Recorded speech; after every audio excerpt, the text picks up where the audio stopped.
Sir ప్రక్షాళన TTD నుంచి ప్రారంభమవుతున్నారు. టీడీపీ గవర్నమెంట్ వచ్చింది స్టేట్ లో, బట్ టీటీడీలో కనిష్ఠితి. The chairman has resigned, board has resigned, also EO has gone on leave. Can we expect a rejig of complete TTD? No, what I am saying is only one day. Now meter is moving. Yesterday నేను sharing ఏం చేశాను, వెంకటేశ్వర స్వామిని దర్శనం చేసుకున్న తర్వాత ఆయన ఆశీస్సులతో పని ప్రారంభించాలనుకున్నాను. వచ్చాను, ఆ సంకల్పం ఇక్కడ చెప్పాను. ఇక్కడ నుంచి ఎక్కడ ఏ విధంగా పనులు చేస్తాం మీరే చూస్తారు. అవన్నీ సాయంత్రం పెట్టినప్పుడు మీకు తెలుస్తారు. విజయవాడ టెంపుల్ ఒకటి దాదాపు 150 కోట్లతో అది ఒకటే కాదు, చాలా ఉన్నాయి. అన్ని విషయాలు మాట్లాడదాం, అన్ని మాట్లాడదాం, అవన్నీ ఉన్నాయి.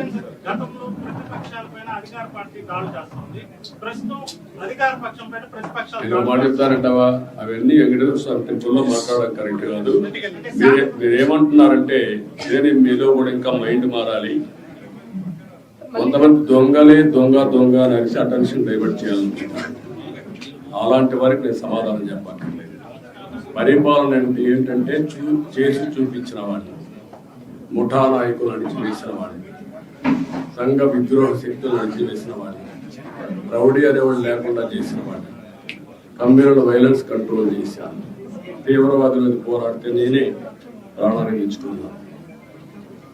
అదే మరి రాజకీయ ముసుగులో నేరస్తులు ఆ విషయం గుర్తుపెట్టుకోండి. నేను ఒకటే చెప్తున్నా, ఎవడైనా సరే నేరాలు చేసి వేరే వాళ్ళ మీద తప్పించుకోవాలనుకుంటున్నారు.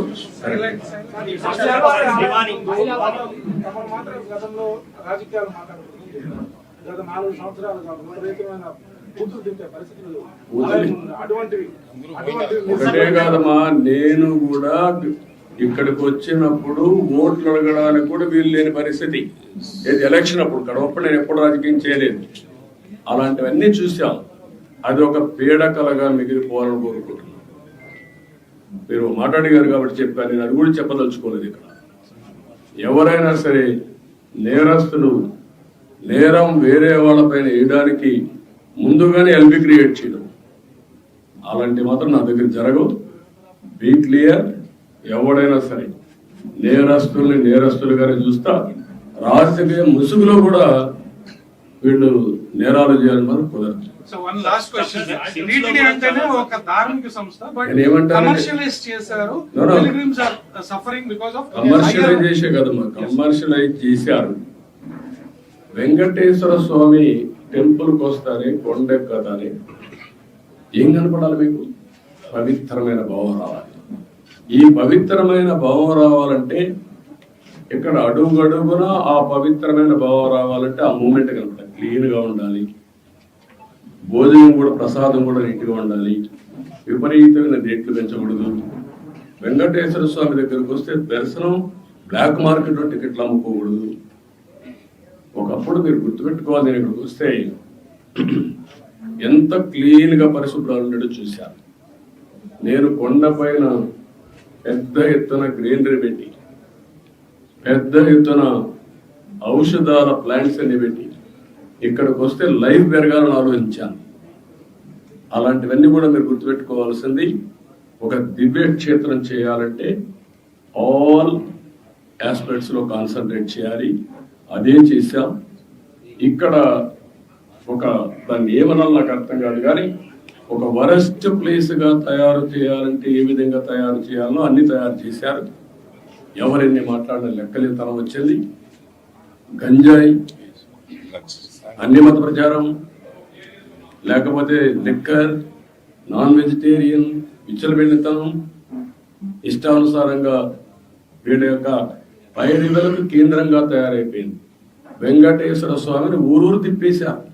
మీరు గుర్తుపెట్టుకోవాలి, దేశంలో ప్రతి ఒక్కరికి ఒక ఆలోచన ఉంటుంది. ఆలోచన ఏంటి? వెంకటేశ్వర స్వామి అంటే ఒక పవిత్రమైన భావం, దేవుని కృప కావాలి. అలాంటిది పెళ్ళిళ్ళు జరిగినా, పేరెంటాలు జరిగినా వెంకటేశ్వర స్వామి తీసుకుపోయి వైరల్ చేసుకోవడం ఏంటంటే ఇది విన్నారా ఎప్పుడన్నా? What is this? అంటే వెంకటేశ్వర స్వామిని మీ స్వార్థం కోసం అమ్మతారా? ఇష్టానుసారంగా పదవులు ఇచ్చుకుంటారా మీరు?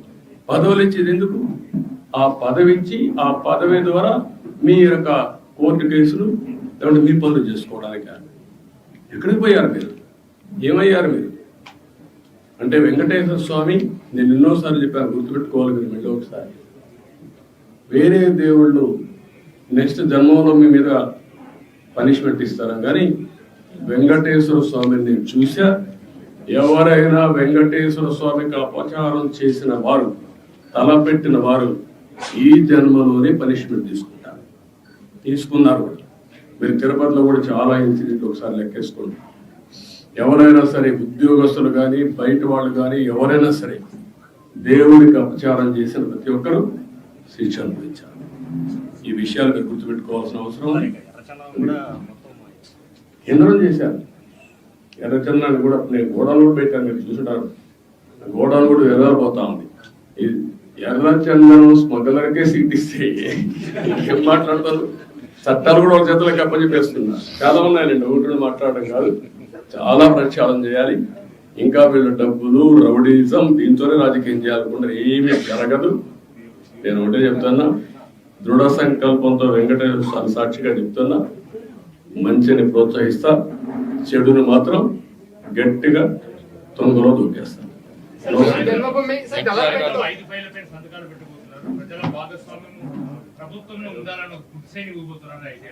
చెప్తారు కదా, అన్ని చూస్తారు కదా, మీరు అన్ని చెప్పాలనుకోలేదు. భోంచే ముందు రుచి ఎందుకు కాదు, నేను ఒకటే చెప్పా. 1.0 చూశారు, 2.0 చూశారు, 3.0 చూశారు, 4.0 వచ్చారు. ఇప్పుడు మీరు చూడబోతారు.